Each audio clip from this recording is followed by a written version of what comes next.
Friends, అందరికీ happy friendship day. ఈరోజు మేము ఫ్రెండ్షిప్ డే సెలబ్రేట్ చేసుకుంటున్నాం.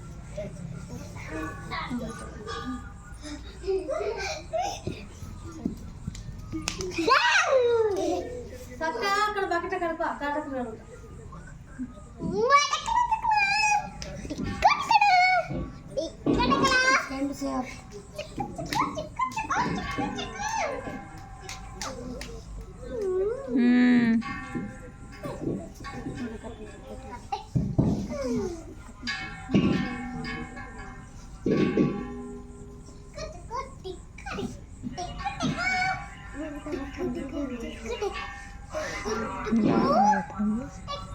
ఫ్రెండ్స్, మీరు ఎలా సెలబ్రేట్ చేసుకున్నారో ఫ్రెండ్షిప్ డే కామెంట్ చేయండి. అండ్ అందరూ మా వీడియోస్ చూస్తున్నారు కానీ లైక్ చేయట్లేదు, సబ్స్క్రైబ్ చేయట్లేదు, కామెంట్ చేయట్లేదు. Please like, share, subscribe and comment.